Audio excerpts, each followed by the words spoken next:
Good morning, everyone. My name is Jerome Heisler. This is the Affordable Housing Subcommittee on Manufactured Housing.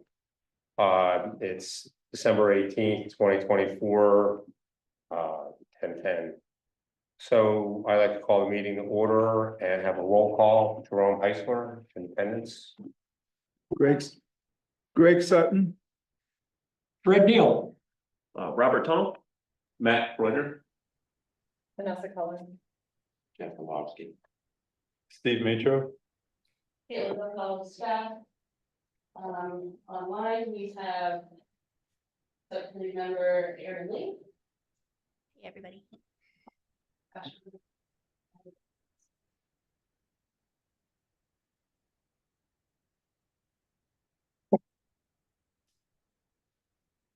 some reason, Erin, we can't hear you. Oh, can't hear I'm me. not sure if it's our end or your end. Okay, I have the audio on. Oh, okay, now we can hear you. Perfect. Hi, everybody. Okay, so Mr. Chair, we do have a quorum. Thank you. I'd like to approve the minutes from the last meeting. Does anyone have any changes? Deal moves for approval of the minutes. Wait, one small change. I'm listed as attending virtually where I was here very much in person. As amended.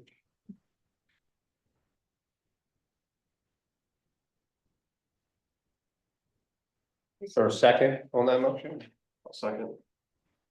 All in favor, say aye. Aye. All opposed? Any abstentions? Hearing none, the motion passes. Before we hit questions that I'm posing and we'll get into some topics, are there any discussion, any members would like to bring up at this point? Yes, sir. I do believe, this is Greg Sutton, I believe last month, we might have discussed, they were asking me about how many registered communities with DEMRA, manufactured home communities, and I just double checked, and there are 171 communities registered with DEMRA, 171.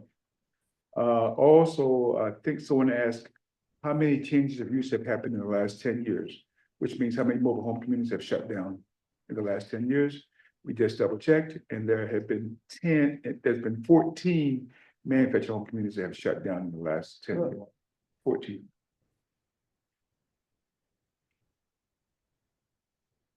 In the housing report they did a year ago, it stated that there were about 6,800 units lost over the last 20 to 30 years in manufactured housing in the state of Delaware. Another point, there's going to be a January meeting. Does anybody have any preferred dates or dates they cannot get there in the middle of the month? Would be the same time. I don't know I doubt it'll be the 18th. I'm not sure I can do it. I may have a trial that day. It's around the same period of time. If it's a Wednesday, I'm okay. Wednesday? Wednesdays are good. All right, we'll see if we can do it then. Yeah, I'm good. The 15th and the 22nd, both Wednesdays. 15th and 22nd. I'm good all month. Good. So Caitlin and I'll talk about it the next day and get back to everyone. Any other discussion points anyone has? Go ahead. One I have we discussed like a deliverable or something like, I mean, we're gonna wrap up in February? Yeah, we're gonna discuss that at the end of the meeting. Okay. I'm gonna try to get something put together over the next month and then get a draft everybody and have them give comments.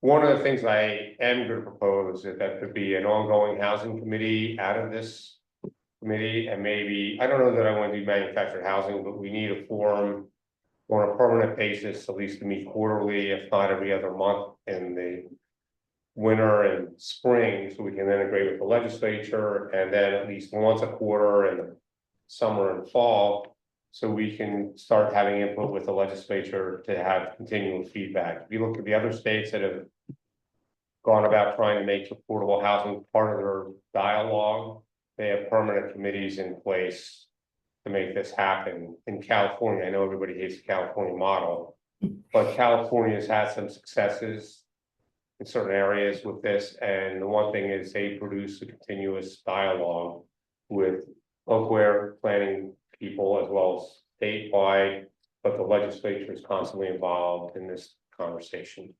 So I think it needs to be a permanent facility down here on a meeting regularly, otherwise nothing will get done. My own opinion.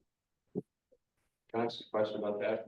Sure. Would there be value in bringing the counties and Del Dot into that? There is a lot of value in it.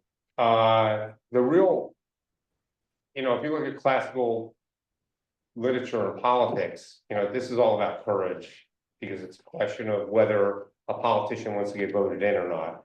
So the real issue is, how are we going to facilitate affordable housing at the county level? Because we can write all you want down here, but if it's not mandated at the county level, it's not going to happen. And so, yes, we need to have that. But I think it has to be established in a way where the counties aren't driving the conversation, they're part of it and part of the solution. It's leadership. Correct. Yes, sir. And also you have the cities. We have a charter. The charter says we have zoning. We have plans for, the state requires for every 10 years, you're updating your master plan on that. But we have no control over things like rental. We do have nothing in there in terms of building, housing, and the like. We are strictly within the zoning area. And often the people who are in those houses need help. And we have nothing to be able to do with education. We have nothing to do with health issues or social services. But we have to go outside, working either with state agencies or private agencies to pull those things in, which come a different part of housing, but housing for who you're basically providing housing for. So the cities are still involved. They have charters. The county, of course, is also involved, but in some cases we supersede the county, and as far as the city is concerned. So you have 3 levels of government. Through the comp plan process, is there a mandate to have a section on affordable housing, whether it's the town or There's, county? no, basically, there's nothing in our charter which would allow us to do that. That is totally different from other states, from other cities. It's strictly, if you look at what the charter says, this is what we can do.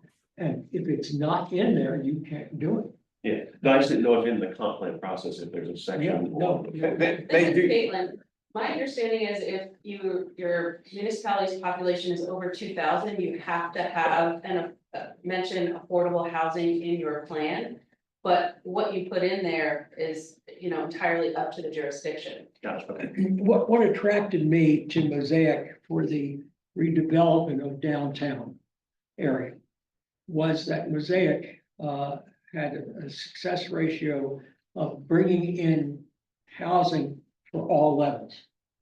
So when we're looking for housing, and to me, it was a big sell, that they are looking for housing that may have low income, middle income, and high income even within the same building. But that was their mantra. That's how they were going to move forward to. Because when I look at what we have in the city, I'm looking at, we have interns for the hospital. We have military families coming in for Dover Downs, for the Dover Air Force Base.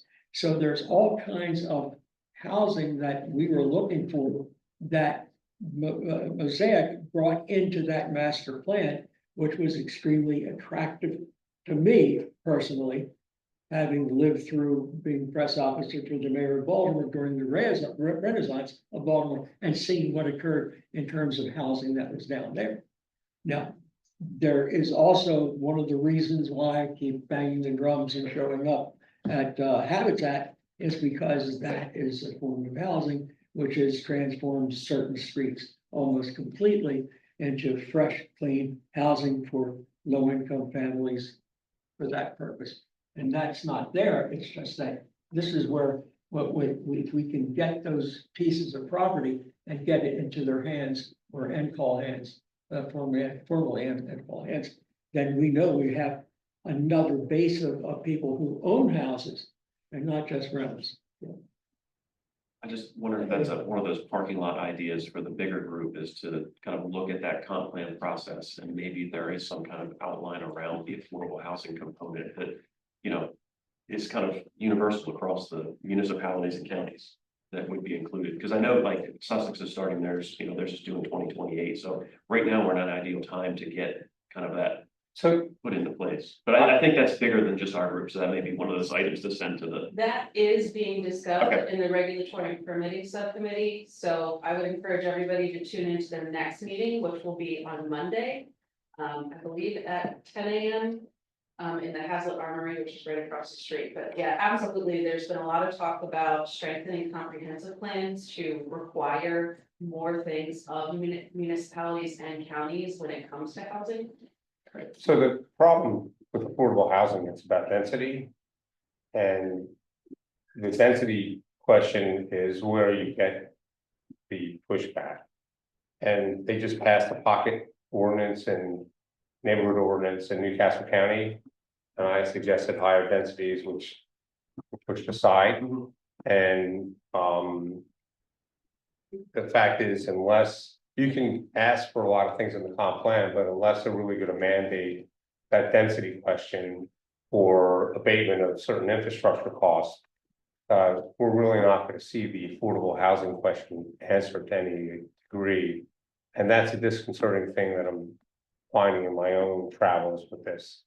That if we were talking about 2 units per acre, two DUs per acre, be a really easy conversation. But we're talking about 10 or 15 or maybe 20 DUs per acre, and that becomes a different conversation. And one that everybody, not everybody, but a number of people have specific ideas of why that's horrible. And there has to be an educational process here, but also is the comp plan the right place to put it? I don't know. That's a bigger question.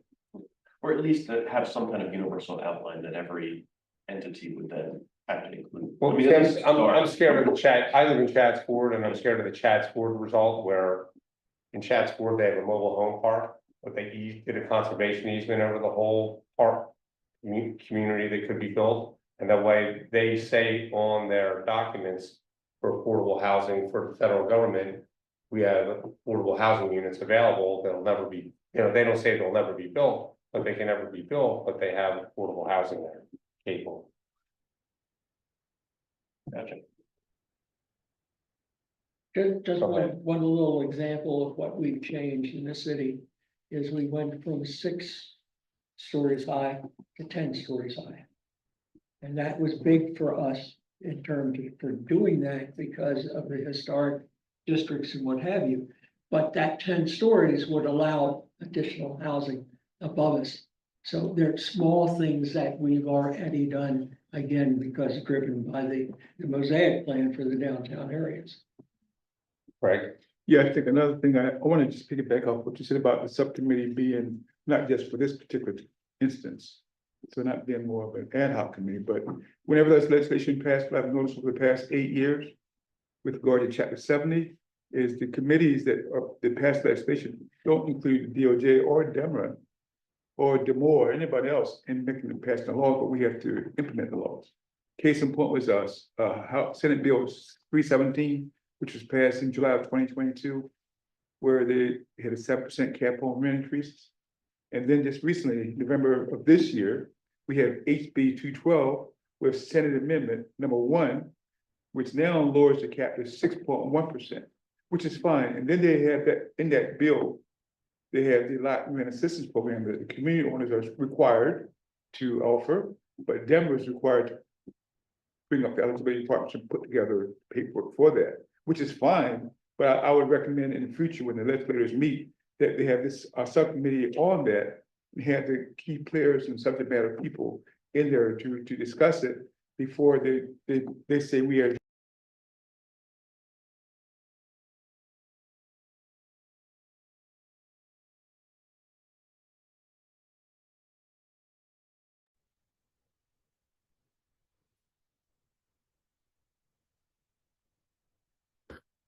I lost the feed.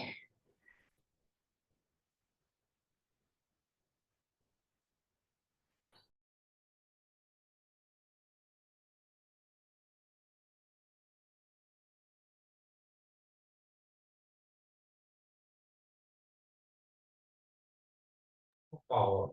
Aaron, it looks like our computer is restarting. I don't know why it's doing that.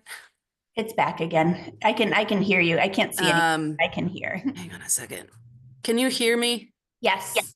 Okay, yeah, I have no idea why it's restarting, but I think we're just gonna pause the meeting until this comes back up because yeah, I can hear fine. you can hear. Okay, my concern is the people, well, I don't know. I don't Viewers. know. Okay. Well, I'm here. Yeah. Yeah, the thing is, right now, you're hearing audio coming from my laptop, but I think if the folks that are at the table are speaking, you're not gonna be able to hear them until I get the larger computer restarted. So That's okay. sorry for everybody online. We'll work through this as fast as we can. It's all good. Thank you.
Okay, we have IT here. They're fixing it. I really apologize to everybody, but the computer just like has a mind of its own and wanted to restart at a very inconvenient time. No problem.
Can you hear us now? Yep. Gotcha. Thank you.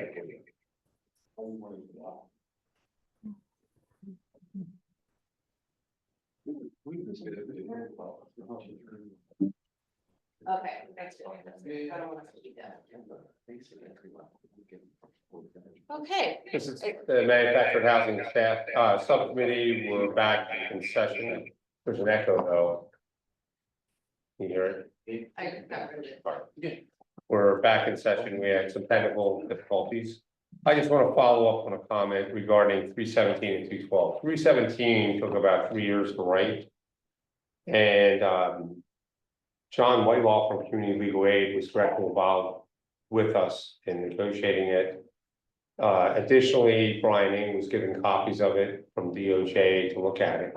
So there was a pretty healthy group of people. John Walsh, Brian Townsend were also involved with it directly and peripherally, Paul Brownback. So we had a lot of people before we even put the bill out for people to review. Bill Kennick was also directly involved with it as well. So we had a lot of parties at the table. 212 was written by Valerie Longhurst. Kennick and group were involved initially, then Tunnel and Heisler got involved later. The bill was tabled over in the Senate. It wasn't something we favored, the community owners, but we came up with a resolution last June and it passed. And it goes away from what we were originally trying to do. But there was involvement, and Brian Ing was involved with 212 because initially it was set up where he had to go out almost to 170, 180 meetings during a 1 year period to meet with each community to describe what was in the bill, which would have been unfair to him. So there was input, but none of us drafted the bill except Valerie Longhurst. And that's how the bill was drafted. So 317, where there was a lot of input from everybody, 212 didn't have. We advocate, Robert and I advocate for having involvement from all the stakeholders, not just making it a solo bill, enough said. We want to talk about, and thinking about today's conversation before we get to all the little bills that were drafted. I want to talk about what affordable housing is, what affordable housing is for manufactured housing. What does affordable housing mean in terms of rental increases? And what are mechanisms for sustaining and expanding? Just want to go around the room real quickly and get a perception of what affordable housing is. And I know Steve will have a different view on it than probably everybody else, but I'm just curious what your idea of affordable housing is, and then what affordable housing means in terms of manufactured housing, and then what does it mean in terms of rent increase? Is there any relationship between affordable housing and the amount of rent increase that occur? And I'd like you to look at the rent increase from a private capital point of view.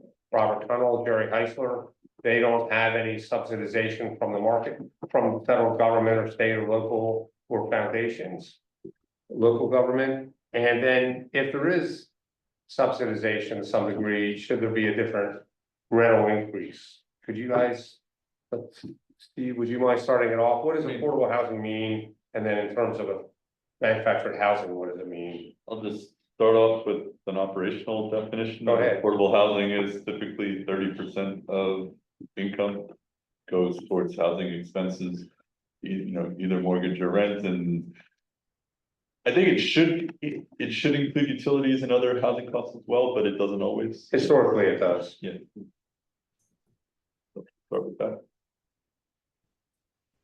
What does it mean in terms of manufactured housing? When I say manufactured housing is affordable, what am I really saying about that? Same definition, or is it something different? I don't know why the definition would be different. I mean, it would be a little bit more complicated because it would involve, the ground and the structure are going to be different expenses, but adding them together you can still apply the 30% rule of thumb. Representative? I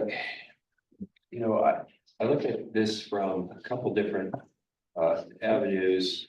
Number one, fairness, and that fairness includes to the occupants and also to the landowners, the developers. And I think that there has to be some sort of common ground. Really, I don't like categorizations like 30% this, and that's just a personal feeling. I don't like those because I think people have individual circumstances and 30% of income for a person with 4 kids is different from 30% income for a house with just 2 residents in it. So I think that there's a difference there, and I think that there has to be some sort of recognition for that. I think that the reason why people are in business is they want to provide a good or service that gets some reward in addition to providing a good or service. And that reward usually is personal satisfaction, they've done good work. And the second reward is some sort of return on their investment. And I think that that's a reasonable expectation because that's what business is all about. So I think that has to be reasonable. The issue then comes down to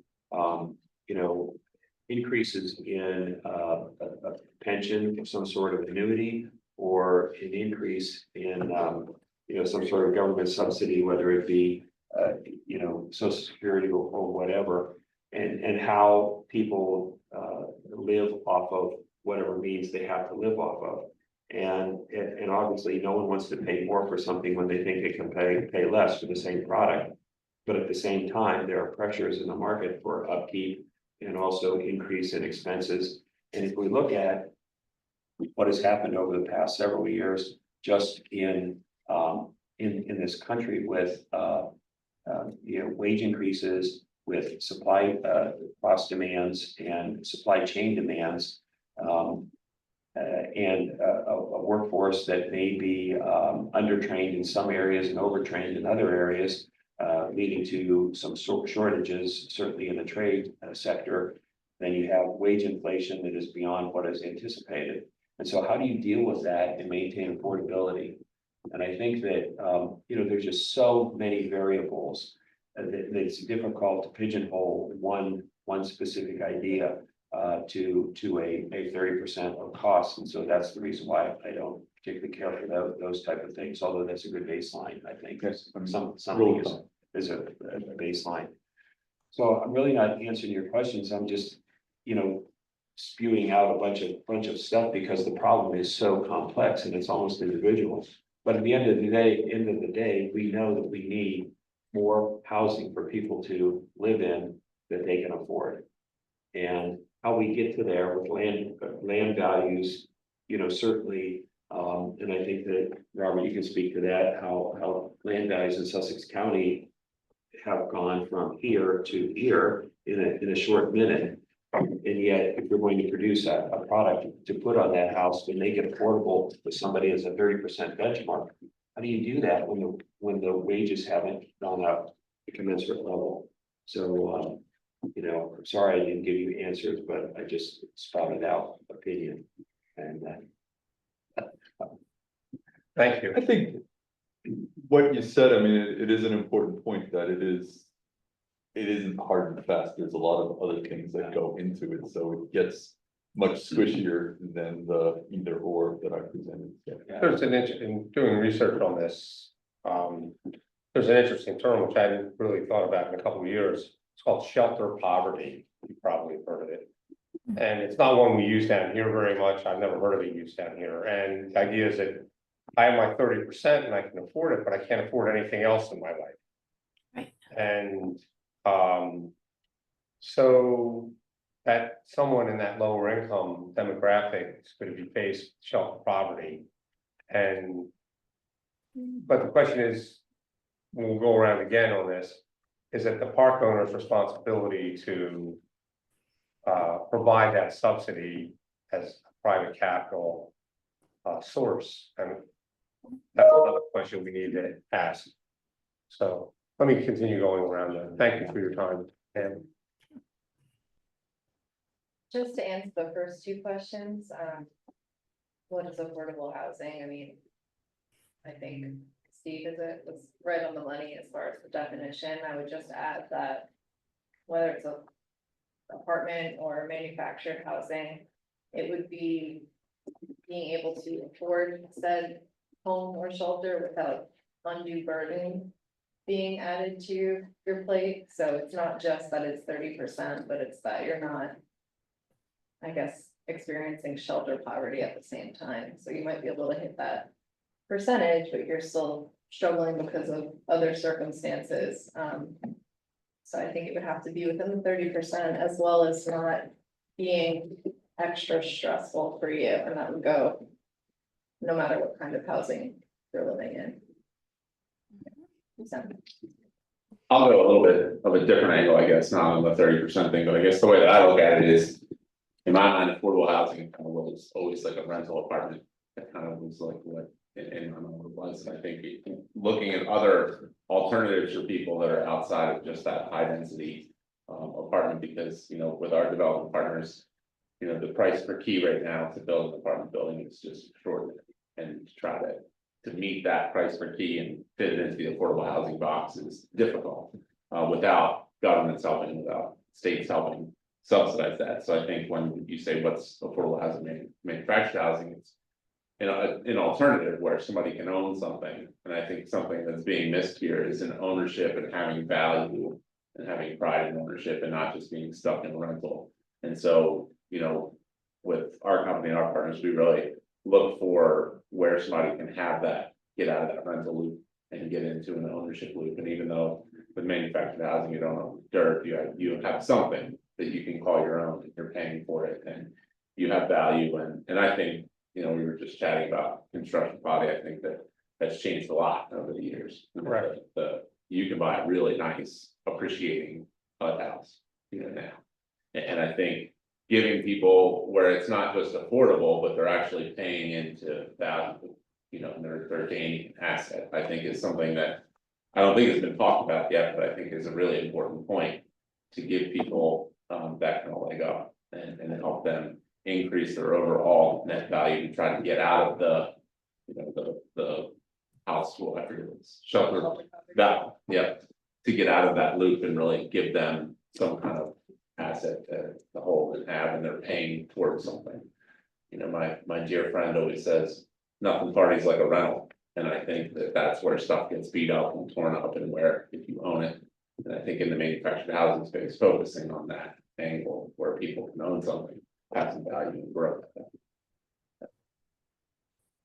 No, I agree with everything that was said, and really, from my perspective, I mean, affordability, it really varies also by kind of location. I mean, where we are in kind of eastern Sussex County on the water, is kind of a different, maybe not as affordable as if you were in kind of western Sussex. And just looking at like in our communities, and I brought some numbers, but in 2020, the average per home sale price was $86,000 in our communities. And in 2024, so far through the end of November, the average is 163,000. So it's doubled in just this time since COVID started. So but that's still super affordable to the people that are moving in from out of state or Newcastle County down our way. I think there, some of the papers that were passed out the first round, it talked about how we don't just look at lot rents, but it's coupled with the home sales price. So, if lot rents are kept artificially low, the home sales price is going to be much higher. So I think we got to look at both home sales price and lot rents when we're looking at the so those are some of the just topics on top of my head right now. What starts out to be affordable loses its affordability by the second buyer, particularly if the original community was set up to be 55 plus for seniors. And I sent that information to everybody that's in this room. And you can see exactly what happened when you took a look at the 2019 figures from RHP. One, affordability for the people who are living there, who moved in there, lost affordability at the point that RHP paid $5 million more than the homeowners association could gather up from all its sources to purchase the community. So you're paying a mortgage for a second time. That's number one. Number two, without, again, being an old newsman, I have to have evidence. The evidence shows in that packet that 16%, just shy of 16% of that is going to questionable management practices, to management companies and administrative expenses. What are they? How are they?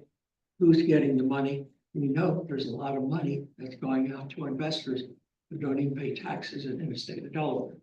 So that is one of the biggest problems that you have, is that it starts out affordable for people who bought into it at that time, knowing what their fixed incomes were going to be.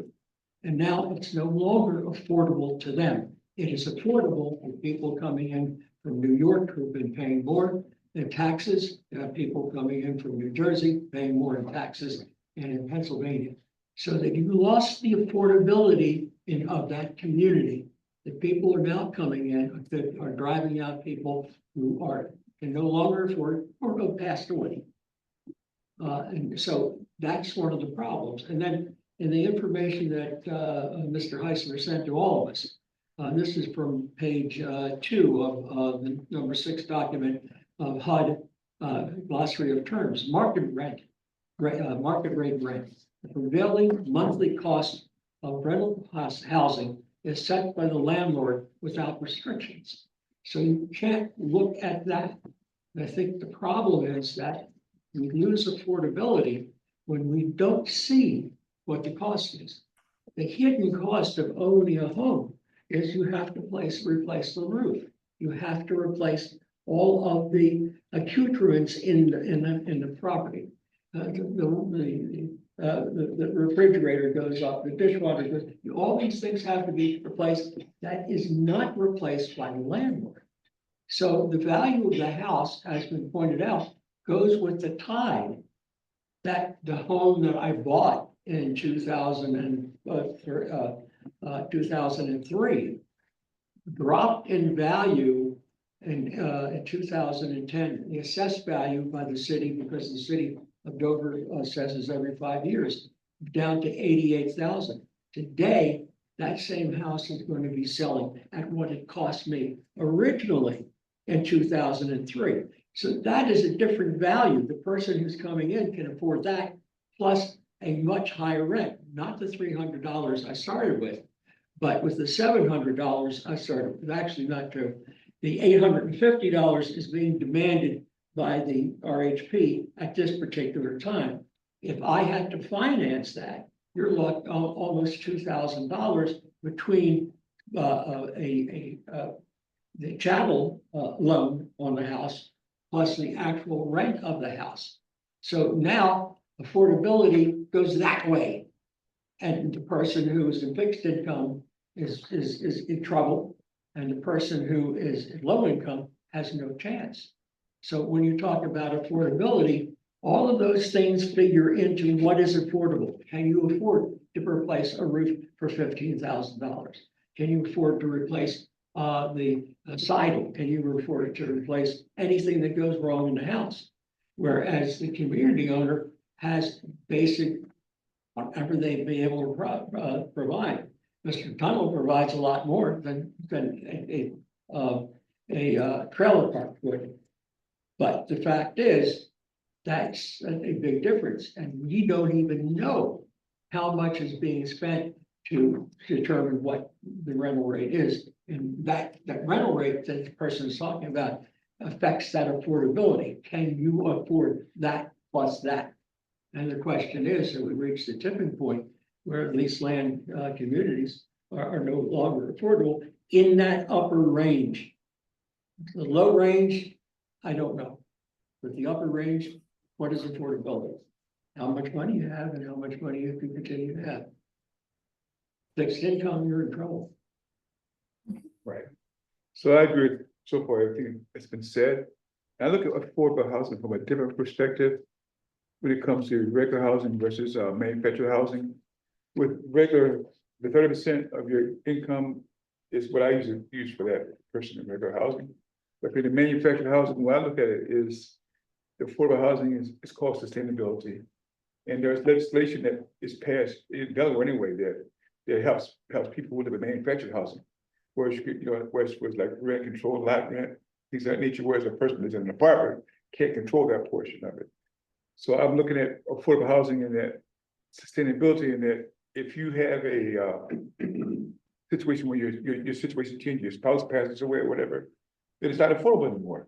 So then we have to look at that part of it too and say, well, what do you do when you first purchased a home or it was affordable and all of a sudden your financial situation changed and that's no longer affordable? So what is sustainable? So I think affordable housing is whatever is sustainable. If it's not sustainable, it's not affordable. So you can't take a look at a silo and say, well, this is affordable. There's all the variables you should consider. So whenever you consider affordable housing, you have to look at sustainability and what happens in the eastern part of Sussex County versus Kent County, where housing is different. You may 30% of your income is not going to be able to afford a community over in eastern Sussex versus maybe Sussex County in the western side. So again, affordable. I look at affordable housing as whatever is sustainability. Jerry, if it's helpful, I wanted to share these couple of tables. These were tables that DSHA staff came up with at the request of several subcommittees who wanted more up-to-date information about what is an affordable housing cost depending on what income bracket you're in. So this first table shows just household income in Delaware as a percentage of the area median income. So you'll see that in Delaware in 2023, the median income for a two-person household was $78,200. Similar to what Dr. Natro said, we consider housing costs to be affordable if they are taking up no more than 30% of your gross income. So I took every one of these numbers here in this first table, divided it by 12 to get your monthly income, and then multiplied that by 0.3 to figure out what is the maximum amount you could spend without going over that 30% threshold. And you can see, as several of you have mentioned, it depends on where you are, right? If you're in Newcastle County and you're at 30% of AMI, the most you can afford for housing costs, which is inclusive of utilities, would be $670. But if you're in Kent County and you're at 30% AMI for the county, the most you can afford without being cost burden, without going over that 30%, is $493. So these tables are already on our website. I can recirculate them to the members of the subcommittee, but I just wanted to sort of reiterate, yes, it does depend on your income, it depends on your household size, and it does also depend on geography. But it is always a function of income versus housing costs. I doubt seriously, looking at Kent County, that you can even move into a trailer park for $491. It's manufactured. Manufactured housing. I had that changed in the Dover law because of. I know you did. So, but anyhow, but you can't even move in to a place. That's the whole point of the table. You can't. I'd like to just reflect on the comments for a minute. Thank you all for your comments about affordable housing. I think your comment is a great starting point, but we just saw where $400 and some a month in Kent County is with a 30% level is, that's not even a realistic. You can't find anything for that amount of money other than a room, maybe a room. So my definition of affordable housing is a point where it becomes housing insecure. And that's going to vary depending on a lot of different conditions. But just to give you, for example, last year, all of us faced high insurance costs. That is, our insurance on our homes or renter insurance moved pretty substantially. Fact is, someone who's in those lower demographics didn't have the buffer or capability to absorb that insurance cost and either gave it up or they gave something else up to pay for it. So when you think in terms of housing insecurity, I think of it differently than just a 30% measure personally. In manufactured housing, it's a little bit more complicated. I don't know if there's an article on sense. Yeah, But it's, you sent to, I can screen share that if that's helpful. but in manufactured housing, I think it's a conflated idea. Manufactured housing is affordable to me because of the cost of the dwelling unit. It's inexpensive compared to a standard house. So that makes it affordable. What has happened is in states where we have rent control, it's been expanded to include the rent. That has to be made affordable, even though there is no public subsidy for that rent to occur. And it's now the park owner or landowner's responsibility to continue that affordable concept, even though that was never part of the original intent. So there's a disconnect here in the responsibility of the landowner, in my opinion, because I'm a landowner and Brian Roberts, that all of a sudden we've been made to be brought into the affordable housing equation. As I showed you earlier with rent control, the net result of it is a smaller world of participants in it. That is, there's less housing 20 years out. And that's exactly what's happened in Delaware. There's less manufactured housing today than there was 20 years ago. So it's a predictable solution, but for affordable housing, for manufactured housing, it's the unit itself, the dwelling unit itself that makes it affordable. And the question is, how do we get that turned around so we get more built? Does anybody have any comments, just to speed this up a little bit, about the rental rate increase and the concept of affordable housing for manufactured housing? Are they connected? Aren't they connected? Is it a responsibility of the landlord to keep it lower than other rental rate increases compared to apartments? do we have a responsibility to do that? Any thoughts on that? Robert, what's your thoughts on that? You're competing against all other types of housing, especially where I am in Eastern Sussex. I mean, people have a choice whether they want a manufactured home, an apartment, a townhome, a single family home, et cetera. And those are all part of the equation when they're looking at what's affordable. It's part of a bigger picture. So really, I mean, but the rental rate is tied into that. I mean, we can't have rents that are way above market where nobody will want to move into the community. So we are constantly looking at kind of, what's for sale around us, what are lots selling for, and using formulas to back into, making sure ours are at or below that and making them affordable as an option. What are your thoughts, Fred? Now you have an opinion. I think it was just to intent. To me, at this particular time, manufactured housing is not affordable housing anymore. It used to be, but it's not. The intent very specifically of a 55 plus as defined by law and by how it was led by Fannie Mae was for affordable housing. This community and the other communities that I know of, Barclay Farms, I mentioned, in Wild Meadows, are no longer affordable housing. It's a housing that's in the same market as anybody who wants to come to Delaware because of the lower cost, if they're going to move into an apartment or they're going to buy a house. It's no longer. I think if the intent was that it should have been for people who are going to be in fixed incomes specifically defined by the law that it was created for, then it should be, there should be some sort of a state gateway or law in terms of saying the sale of it. But the sale has taken place. So I don't think you can go back to trying to retrieve that. I think that manufactured housing has a major consideration, as you have pointed out before, because the lower cost of creating that house being created for real estate in fee and has a place where the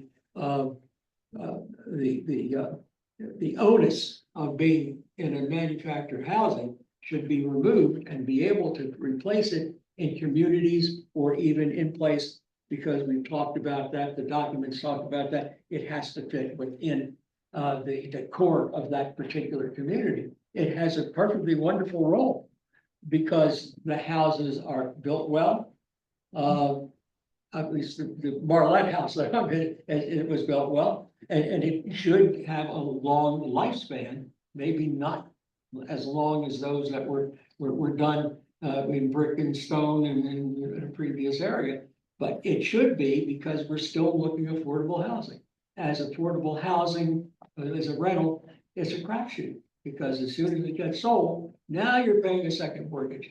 Now it's becoming out of reach only if people can afford it. And now you still have the same problems of every homeowner of maintaining that house, and that it has a cost to it. So you're taking out of people who are low income, and people who are fixed income may not be able to afford to maintain the property, let alone be able to buy in and pay a lot rent that is shooting up faster than it should. My opinion. I totally agree. This is Erin.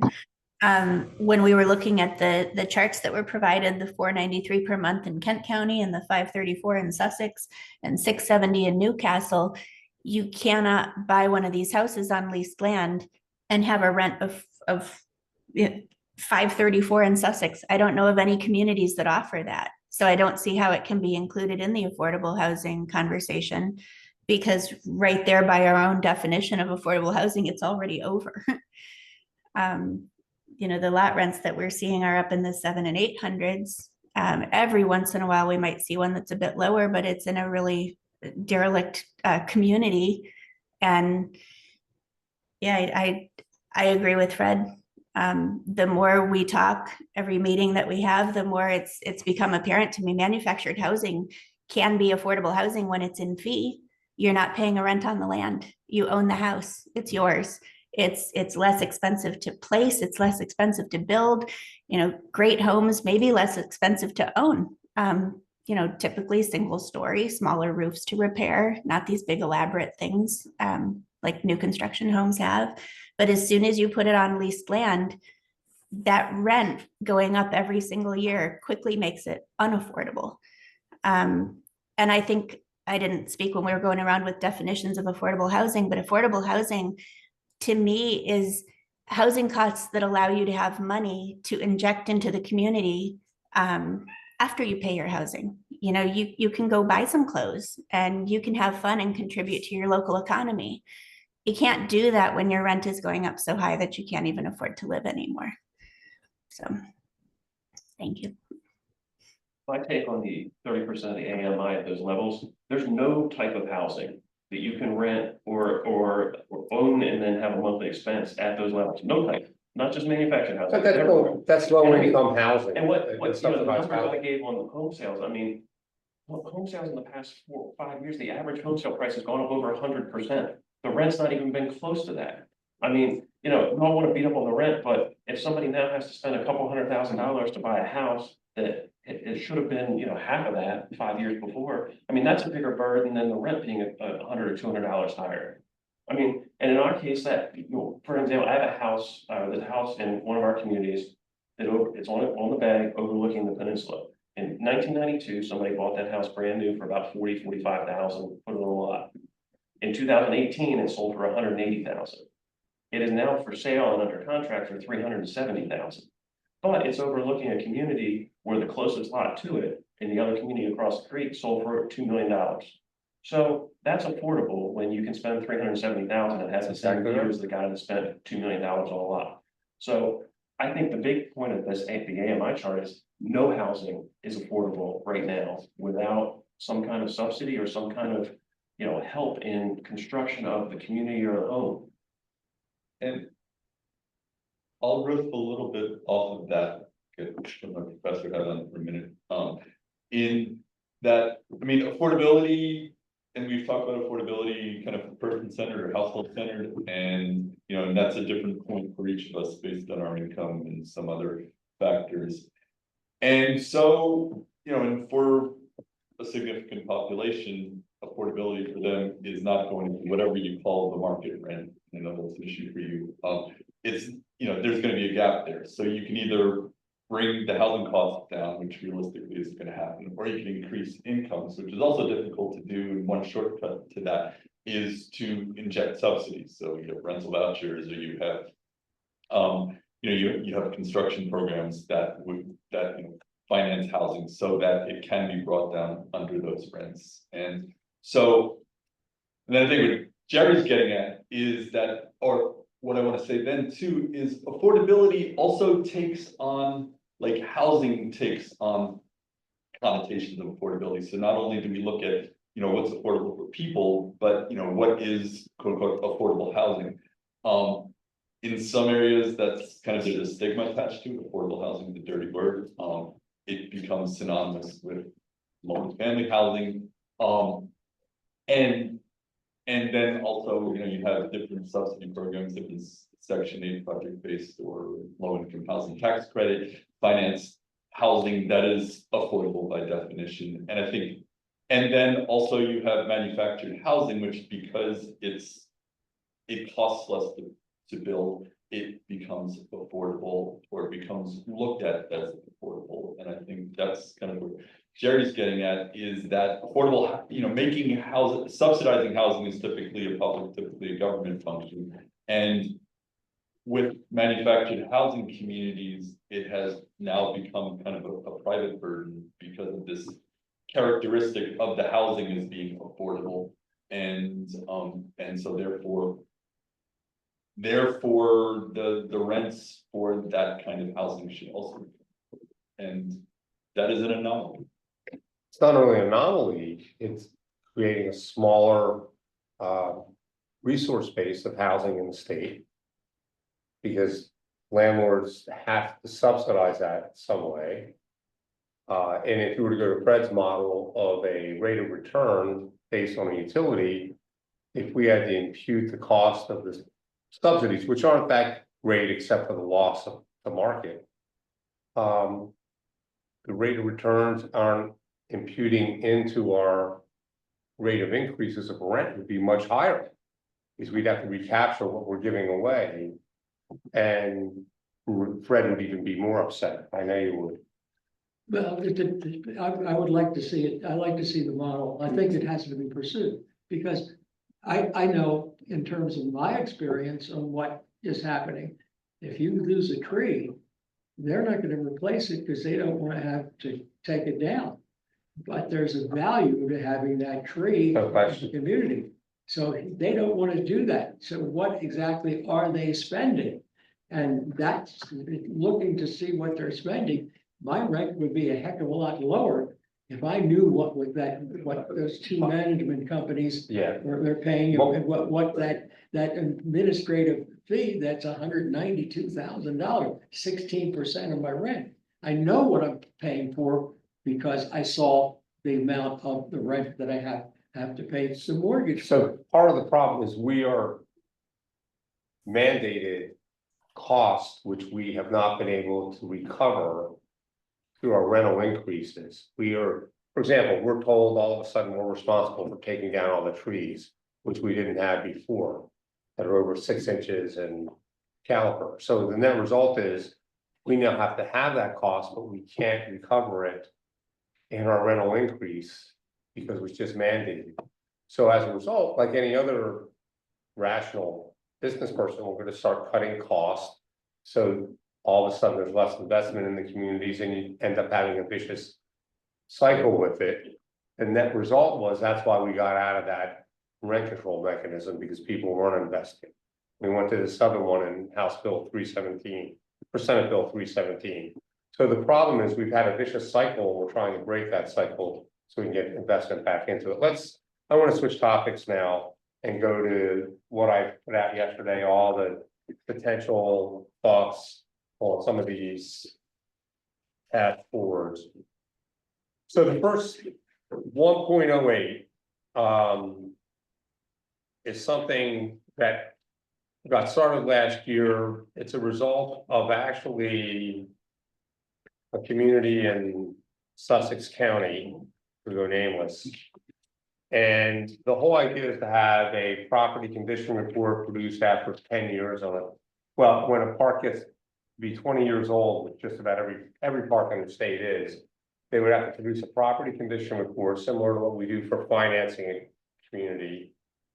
And they would go in and look at the infrastructure and different aspects of the community. And as a result, we would get that report and it would occur in April. And then by October, everything would have to be repaired. It would be made public. If things weren't repaired, we couldn't increase the rents. If there was a reason we couldn't, if there wasn't a supply chain problem. So the idea is exactly what Fred is complaining about, where park owners are not fixing their communities up. There's actually an identical one of these set forth for rental communities, for residential rental communities, apartments, or townhomes, because of what happened on Adams Street. So I think this is an important part of sustaining manufactured housing communities. This agenda for these bills have been set up for sustaining manufactured communities, homeowners benefit or community owners benefit, and then creating new manufactured home communities. So it's split into 2 blocks of bills, proposed bills. So are there any thoughts on this or any concerns? Or Robert's seen it before, I know. I don't think Fred has though. No, I haven't seen it, but it looks from here, it does look good. Because the misunderstanding of people coming in, not understanding what they're coming into. Right. And the homeowners association, unless you have a strong homeowners association that is producing packets as we do in our community, they're not going to know, and they have no clue what they're actually getting into. And they still don't know often after you tell them what they're getting into. And they don't know it before they get into it. So the companion piece of this is titled, it's 1.09, which is petition for receivership. Part of the problem now is that receivership or petition for receivership goes into the JP court. The value of manufactured housing communities is quite substantial now compared to when the code was originally written. And JP Court just has not handled those type of cases in dealing in tens of millions of dollars. Additionally, Chancery Court is a easier court to get in and out of and quicker. So, and they handle receivership issues on a corporate basis. So I think they're the more appropriate court to handle this in. Any thoughts on that? Would there be much opposition from any source on either of those moves? Yeah, there is opposition from it. There will be opposition. There are going to be some park owners who don't want to go to Chancery Court because it's so quick. And there's other people who don't care, like me. Let's go to Chancery Court. I think I'll get a different review of it. In the property condition report for Robert and I, we keep our parks in pretty decent condition if his is pristine. So the bottom line is, for good park owners, it's not gonna really have bearing. Yeah, I'll find something out that I wasn't aware of, but I'll fix it. There are park owners who are gonna object to it, because they'll be held accountable for what's wrong in it. There's also a septic and private water provision in it, that every 5 years there has to be a septic evaluation. Representative knows what I'm talking about here. And a water evaluation for private water. And there will be some people that will push back on that. I actually have proposed a bill for every septic system in the state to be evaluated every 3 years. Because the upper aquifer is being polluted by people's septic systems, private citizens who don't care, and they're in failure, and they're dumping contaminants in the upper aquifer. So it's just a matter of time before we get doing this business, get it done. So we are providing, as part of this legislation, a review of the septic systems and private water. So now the septic system, that's not part of 09 or? It is, it's a part of the first one. Okay. It would be, because like there's a handful of communities out there that just basic, so some communities will provide water and septic systems to residents. And there's a handful that aren't even meeting the basic requirements. It's really a health and public safety issue, and not been a good mechanism to bring them into compliance quickly. So I think that's kind of what we're trying to get at, is to be proactive versus having the Department of Justice and DENREC have to figure out how to react to something once there's a bunch of complaints. And so, you know, it could take years to get this stuff resolved, when it really should be done as a matter of course of business. So the next thing has to deal with vouchers. And I want to thank Caitlin for getting me focused on this. She provided the voucher information. I'll send that out this week to everybody, of what you can get a voucher for, which is a fair amount of money for a manufactured home. However, a lot of people don't know about it, for one, and so I want to get the information out to the people. And the second part of the information would enhance the amount of the vouchers that would occur and make them more available. We need to have an advocacy program for that. So that's something we need to do in the state. Do you have anybody on voucher in your park? I don't. Yeah, I don't. I don't have any voucher people in my park or families, so I think it's something that's neglected and we need to get it out. Now, there may be a reason for that, which is the next bill.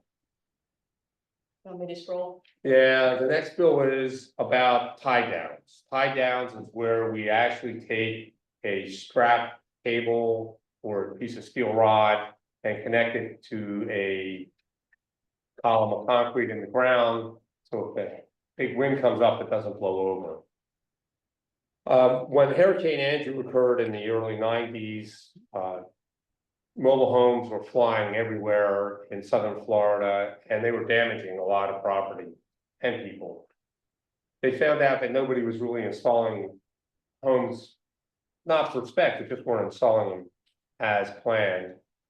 And so the federal government mandated in 2005, we have installation standards in every state. and they had to be enforced, and now homes when they are installed, even a used home being moved has to have tie downs occur, and that prevents any movement. So one of the problems is older homes don't have tie downs. But if I don't have the money and I need to get a voucher, I don't have the money to get a tie down. So what I'd like to have done, talking to you, Representative, is set up a grant program for people that are below 40% median income, or maybe it's 50% median income, and they would get a one-time grant to have tie downs installed in their home, so then they could get vouchers from the state.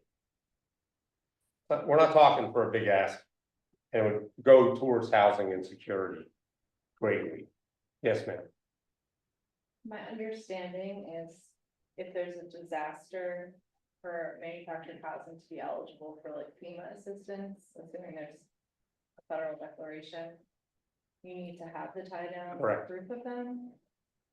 I don't know, if I've not looked into this, but is there a way that that grant could be sustained through like mitigation grants from FEMA? Could be. I mean, I just haven't really investigated this very far, and that's a really great point, and we should all look into it, but I'm just saying, I didn't know this catch-22 existed really. So now I want to do something about it, and the fact is, even if we were to do, I'm making a number up, 2,000 a year out of the 20,000 are in the state, and we did it over 10 years. And we first focused on the people that really didn't have the means to do it. We would be doing an amazing task. So I think it's really an important, maybe we can get a grant from a foundation, I don't know, but we need to figure out how we can get some grants to people who don't have the means, so we can get their homes tied down, so they can then get vouchers, maybe they can get additional insurance. I'm not sure what they would qualify for, but it's something to look into. Yes, sir. What's the average cost to retrofit a house? The rest of I'm just kind of curious. the pool siding up, I would say about $6,000, isn't it? I don't know. I think it's about Are you- $4,000 to you're going $6,000. on the foundations, or are you on tie downs? They're on concrete piers and tie downs. Yes, basically, my home is on, considered with a permanent foundation, we're strapped into a block of cement, and all the utilities are coming up through that cement. And that's So- considered permanent, so many of the communities just, and we pay an assessed value on the home, where most of the other communities pay a yearly fee, and I think it's universal for, like, throughout the state. I'll pay the county or the city, just a one-time annual fee that the community owner, obtains, make sure that they have that. Yeah, and I mean, somewhere, I want to say it was probably early 80s, we started having probably that kind of tie down system. There's different forms of it, but anything prior to that, I mean, we've had homes from the 60s and 70s. that So still have it now. what would happen here, we would auger down on an angle, 3 feet, pour some concrete in, put a steel rod in with some type of way to tie a cable to it or a strap, and then that secures the home to the ground. So it's just something to think about. I think it needs to be a serious outcome of this committee for sustaining affordable housing and getting people into a voucher program. How many, is there an estimate on how many homes do not have tie downs? I don't have an estimate, but I'm willing to say 80% maybe. Bulk of our homes were installed prior to 2005. don't. 80%? Well, probably just like it'd be much lower, it might be 15 or 20%, down in Sussex County. Okay, But still, that's a significant Yeah. number. that's huge. But maybe, I'm talking about Newcastle County. And that's because the codes were not. Wasn't Tie mandated, downs. just wasn't mandated. Okay. All right. 2012, 112. Getting an education here. Sorry. All right, I know Fred's gonna get excited about this. So one of the reasons we're having closures of manufactured housing communities is due to the fact that landowners don't want to put up with the hyper regulations we have. And one of the problems is the rent control. So the idea is to grandfather everybody into the current rent control structure and rental assistance program, and anybody coming new would be exempt from it. Unless landlord wanted to provide it. And that way, we would at least get back to where we were before 2003, when some of the regulations came in, and 2013, when rent control came in. I know this would be a controversial conversation, but if it's a buyer beware, at least we are still providing an affordable housing product, but we're just not providing the rent control aspect of it. That's a longer conversation, just a thought on the table. For new manufactured home communities that are by private capital, we want to have some built. This is 113. They would be exempt from the current rent control and rental assistance programs. Otherwise, I don't think anyone will build one. There hasn't been built one in 30 years. We need to entice some people to do it. How do we do it? I'm just putting this out there. If we do want to have rent control, later on, I speak to getting tax credits from the government as one way of doing it, where whatever you would ask the Housing Authority to come up with a market rate housing for that area. That is Newcastle County above the canal and Newcastle County below the canal. Whatever amount was below the average market rate, or whatever the market rate was, the state would give us tax credits for that difference. That's in another one of these write-ups. So there's some ways we can combine some things and go from there. Do you ever separate people who are getting into manufactured housing that are moving to this area that are second homeowners and are not going to be permanent residents? Robert does. We don't, it's usually a beach issue. It's not a rest of the state issue. So, do we separate them out in the code? That was asked, but that's a great way to gentrify a community real quickly. Because if you end up having a preference that they're cut out from the code, every park owner is going to find every way to get rid of the ones that are protected by the code to get them out. And that's just not a really good idea for protecting tenants. Well, thinking of it from a revenue standpoint, and I don't even know if this is legal, but I think it might be. And that is, if somebody's going to have a second home, and they're not going to be a resident of Delaware, and I found this out campaigning over two cycles, which was really revelation to me, in that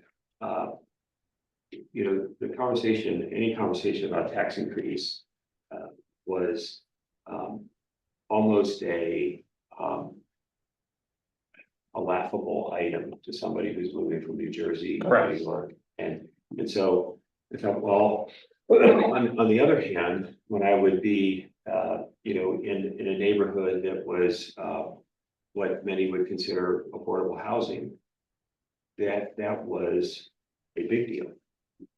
And so I thought, and I've never spoken about this, but I've been thinking about this for a while, especially in the wrapping around this affordable housing task force.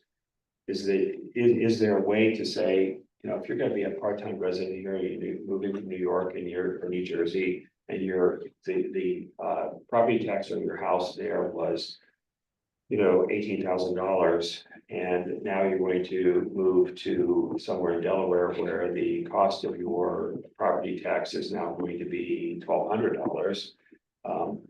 You will, assuming that you're 55 and older, there will, and you are a part-time resident, there should be, in mind, some equalization to say, not equalization, but some differentiation to say, you're coming into a situation where you're buying a home because it's affordable, because the taxes are low.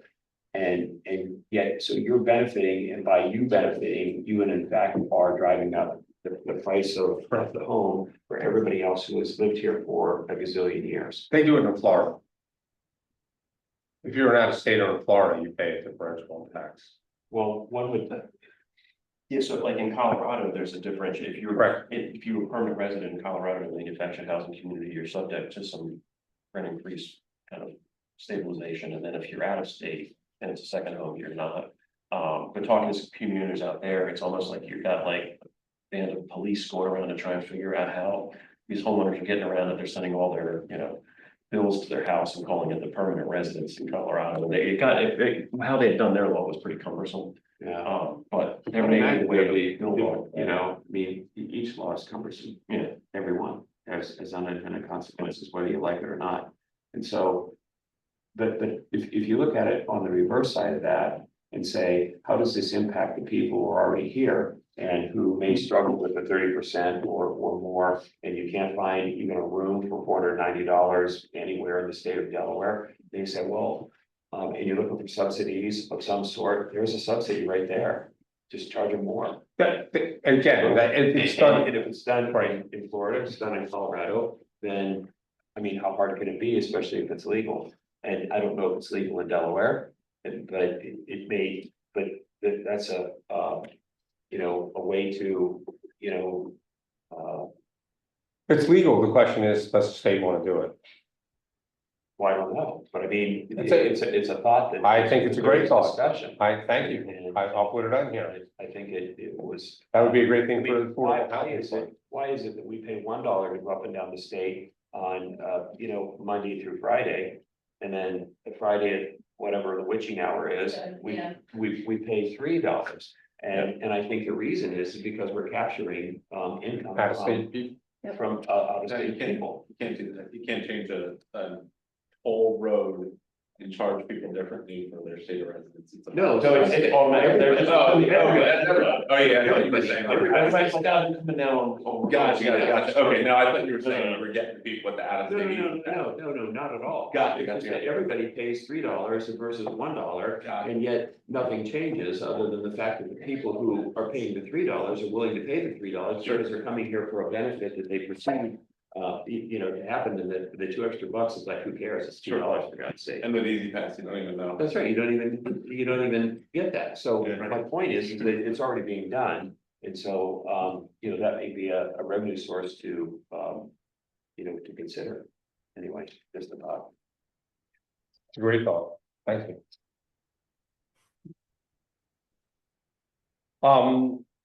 At 114, I think 113 there.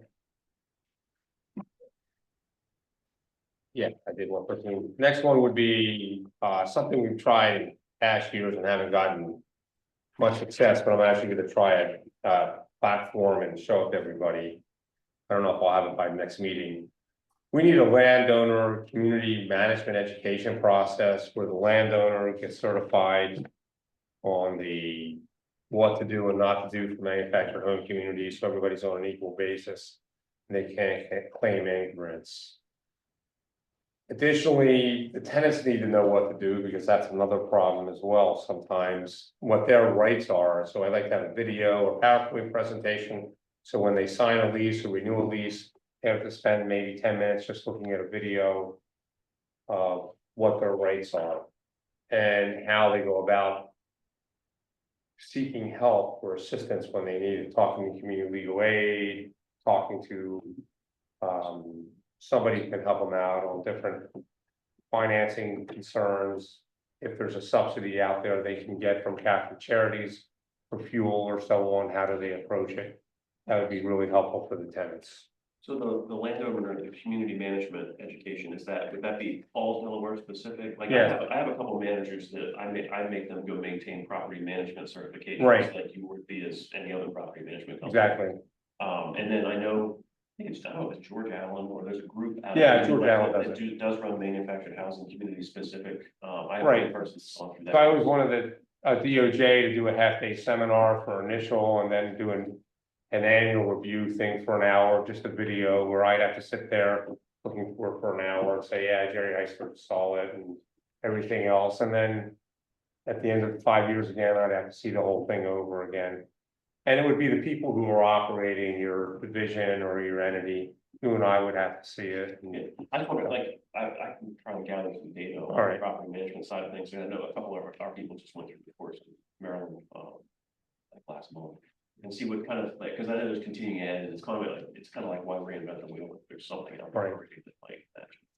Question, does that training cover fair housing or is that like done through other? I'm 99% sure that does cover fair housing, which that might actually, if, you know, it's almost like if you had here's the type of course that's already out there, take this, and then maybe there's a supplement, an additional Delaware-based thing, just that the DOJ does.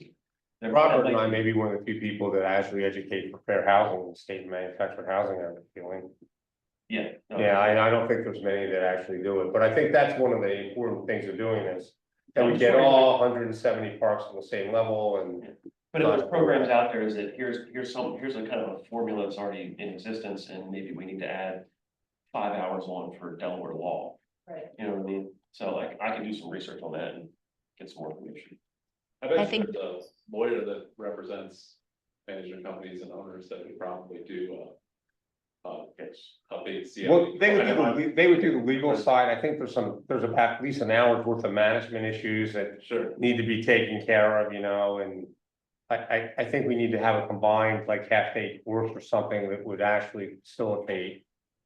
And Bring a lot of these ideas together and getting it done, and I think we would have less problems in our community, but the other thing is. Robert and I are getting the blowback. And it's just the two of us primarily get the blowback when we have a major failure on the part of the park. Such as in Sussex County. For septic, and we're left saying, we're not making a mistake here, but then we have to deal with the wreckage inside the legislative hall. And that's where I'm getting frustrated. you become the punchy bag. Yeah, so that's not my problem. So one of the big issues with manufactured housing and getting a new community built. Is going to be the zoning. It's deadly. I've done a couple of them. And so I would just like, we can put it in any zoning district, have a state law that says that. And then all we have to do is get an engineering plan done. The only thing we need are infrastructure. The sewer and water have to be there, or be able to be developed in a third party sense where the state of Delaware controls it. I mean, the other thing I would say to this is, as far as the utilities, you almost have to have public water and sewer. Like, I wouldn't get into the septic stuff. I mean, I don't know, I find that a little scary. I mean, we're just. Well, if it was at Sprayfield, I wouldn't. If it was a big enough community on Sprayfield, I wouldn't care. I mean, we still have to be operated by some kind of. A third party and a public service commission relevant party. The next thing is, I think there has to be some type of quarterly legislative committee on affordable housing to listen to manufactured home, community land, and homeowners concerned. Already talked about that for a brief minute, but I think that should be more general affordable housing. There should be a first-time home buyer program for manufactured housing. I don't think there is one in the state that I know of. They have first-time home buyer programs for regular housing. But I wonder too, but yeah, like in Sussex County, the first time home buyer program waives the Sussex County portion of your transfer fees. I mean, I wonder if you had a first time home buyer, did you waive the DMV fees or something like that? I don't know. I'm just curious, that would mirror kind of the transfer tax for you. If you could save 4%, that's big. this is sort of an esoteric one, but it's been a big pet peeve of mine for the last 12 years. Actually, I sued to get this thing overturned. The voluntary school assessment is based on a dwelling unit basis, not a occupant load basis or a bedroom basis.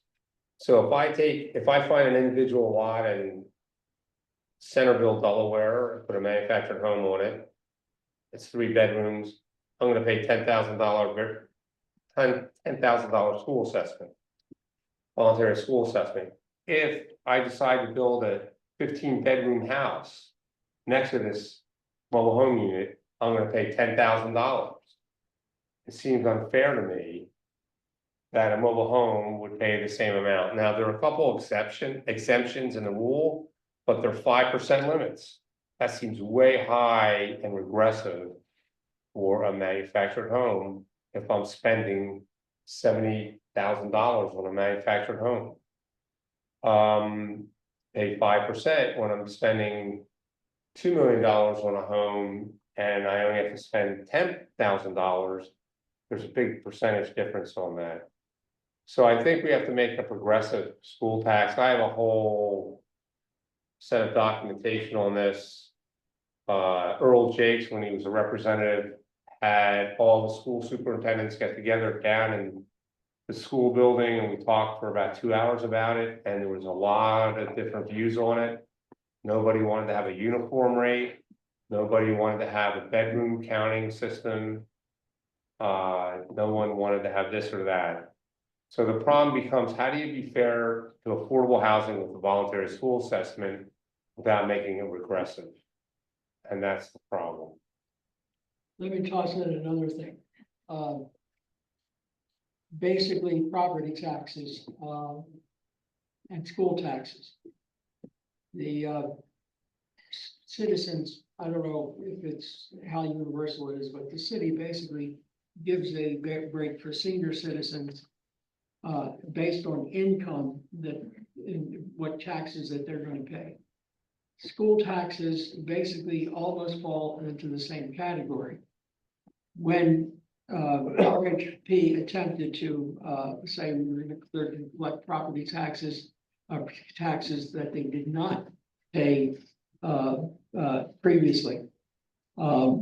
They put together 2023 and 2024. The city taxes went from 64,000 to 67,000, a small increase, less than 5%, very, very small. The county went from $12,000 to $97,000 because of $85,000 added for school tax. Now, if we are seniors and don't pay that, the property owner pays that amount. So now we're taxed for that. Can't get away from it. You know, we're taxed for it because that's what they wanted for that money. Maybe it was a one-time thing, but that's a big difference that they're now going to collect.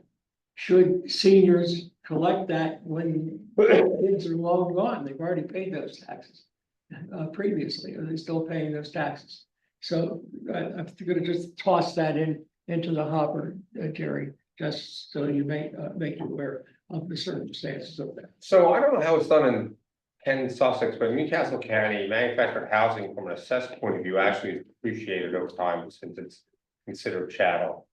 They reduce the value of the home. Ours are not. Yeah, Ours are not. so I think there has to be a statewide, I'll bring that up as a potential bill too. I think there has to be a statewide consideration that if the assessment is going to be made on manufactured housing and it's treated as chattel, there has to be an adjustment in the valuation process. That's for tax purposes. But then again, as someone who needs the taxes to run the city, you know, it's a dilemma. The last issue is something I just talked about earlier. If we're going to be continued to be made to provide rental assistance, and just so everybody is aware of it, there's now 3 different rental assistance programs in manufactured housing statute. The first is the very first one, which was if someone's below the 40% median income, their rent can exceed 30% of their income. That's the maximum the rent can be.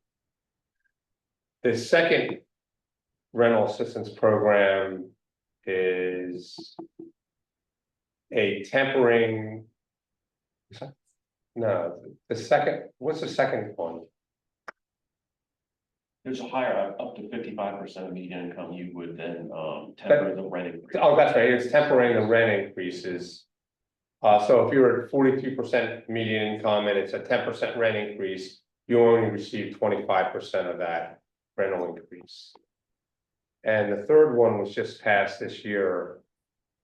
If the CPI is over the 6.1%, then you cap the rent increase and then you can make it up. Right, that was the third one, it's part of it, and all. So, we have three different ones. And that one wasn't, right, that wasn't income sensitive, was it? No, that was across the board. Right. Just CPI based. So, the one that. The one that could potentially hurt the most is the one below 40% median income. It's such a big number that could be reduced. So as a result, if you had to provide anyone with a subsidy below 40% median income, we would receive the tax credits for it up to whatever the state housing authority suggests that the average rent should be in that area. So if the rent was, I'm making a number of $500 and the average rent was $700, we would receive up to $200 a month in rent credit, tax credits against our income. That basically brings the financing of the subsidy back into the public. Correct. And would you, as a community owner, be happy with those arrangements? It's better than what we had, because probably the market rent is $900, so at least we're being made somewhat whole, not totally. How does that work with just a regular apartment rental? Are landlords allowed to go to the state and say, can I get the difference between what I'm rent capped at? Do they have similar? You know, that's an interesting question. We decided to get we're required to accept vouchers starting in 26. So we decided to start taking vouchers now at St. Andrews, which I didn't think we would get anybody to walk with vouchers. But I did not know the size of the vouchers that were available in our zip code. And they're pretty substantial, $2,600 for a 3-bedroom. I fell down on the ground. We had somebody walk in with that. Yeah, it was he decided to get not a 3-bedroom, $2,600 unit. He decided to get a $3,000 townhome, which stunned me. So this person's making up the difference. So this is Caitlin for folks online. I feel duty bound to clarify a little bit about what Go you ahead. said. So there was a bill that passed last year, Senate Bill 293, which does not go into effect until the later of January 1st, 2026, or upon notice from the director of DSHA that we have implemented all of the short-term recommendations from a specific report that requires the Delaware Public Housing Authorities to streamline our processes.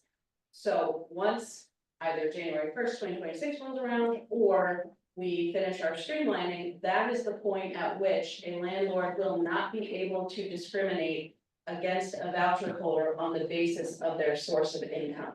That does not mean that you have to take any and every voucher holder that applies for housing.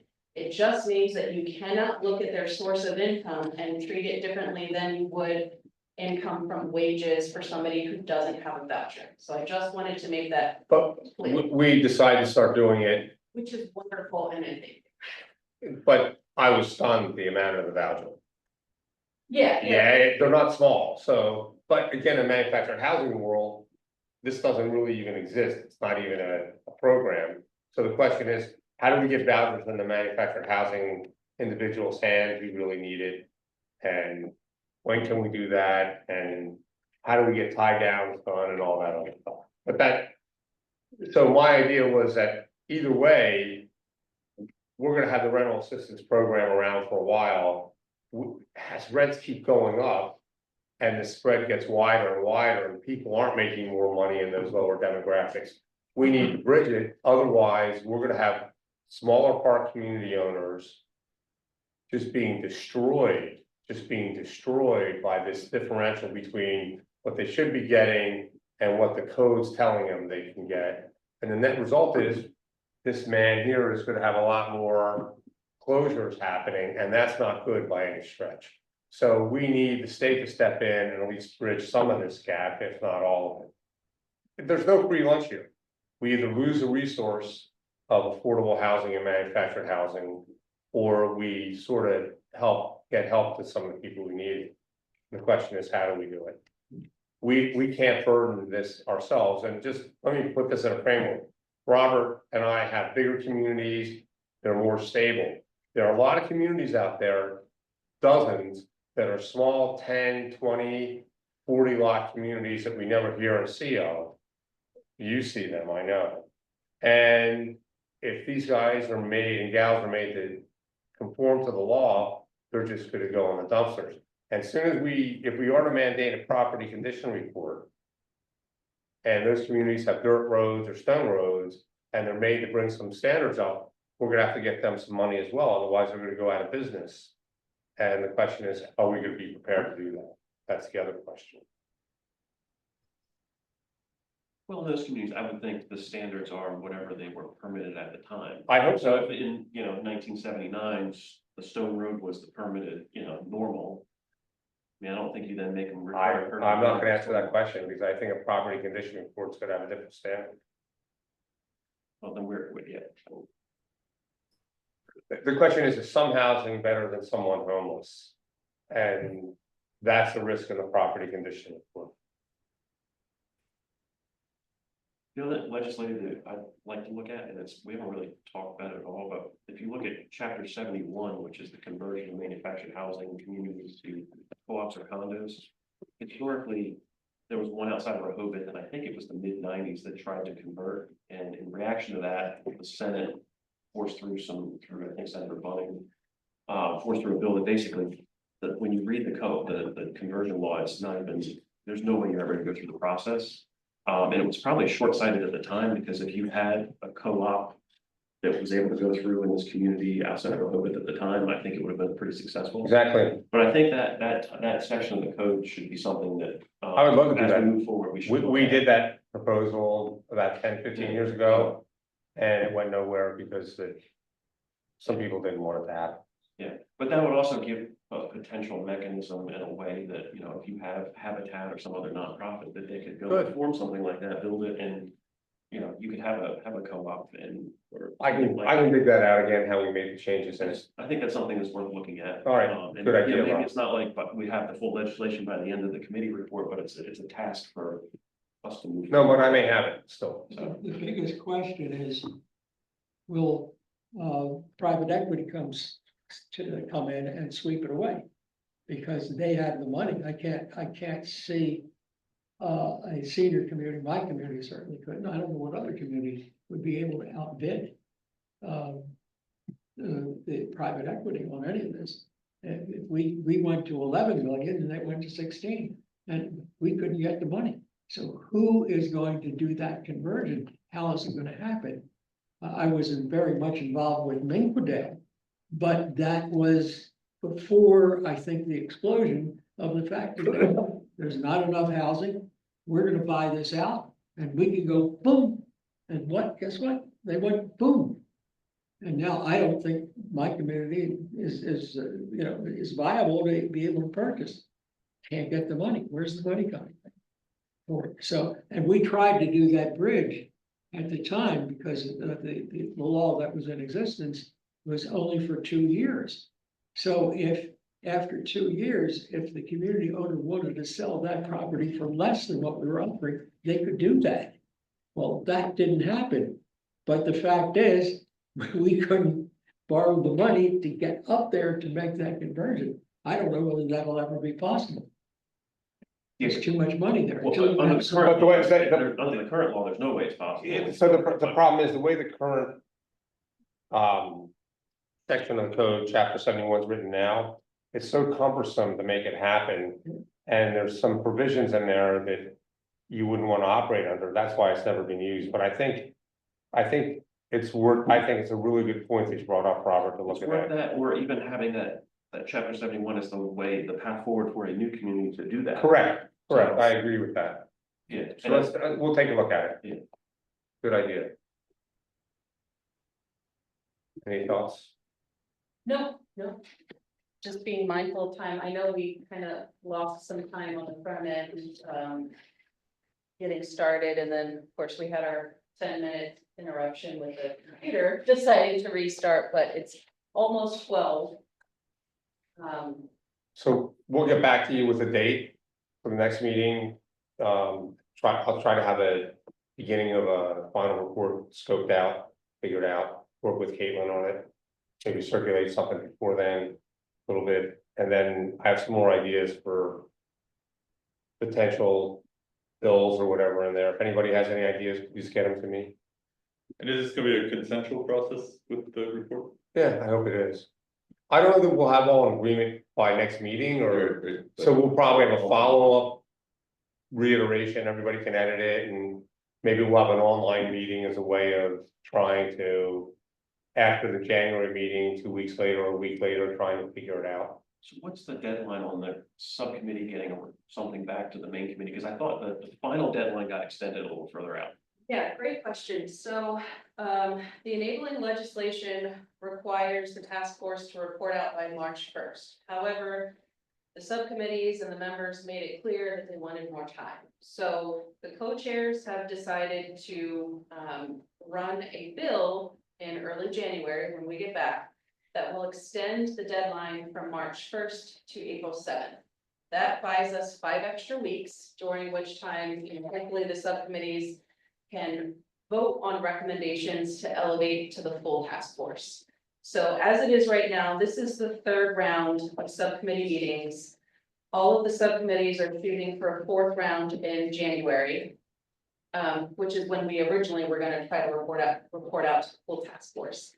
I think what's going to happen is in February, we'll probably have 2 full task force meetings and have 2 or 3 subcommittees share their recommendations in meeting 1, and the remaining subcommittees report out on meeting 2, because there's just no way in a 2-hour meeting, we're gonna cover 5 subcommittees' recommendations. And then that still leaves time in March for another full task force meeting, rather, to actually approve all of those recommendations. So that's where we are with that. We do need to give time for public comment in this meeting. We don't have any in-person attendees. I know there are only 2 folks online, so if either of you would like to give public comment, please raise your hand now. And if not, we will accept written public comment within the next 48 hours, and those can be sent to housing.taskforce@delaware.gov. And I'm not seeing either of our attendees raising their hands, so I will turn it back over to Jerry. Thank you, everybody, for coming today, participating. Does anybody have any final comments or thoughts? I hear a motion to So moved. end the meeting. Second, Second. all in favor, say aye. Aye. Any opposed? Any abstentions? Hearing none, motion passes. Thank you. Thank you. Everybody have a happy holiday and a safe new year. Yep. You too.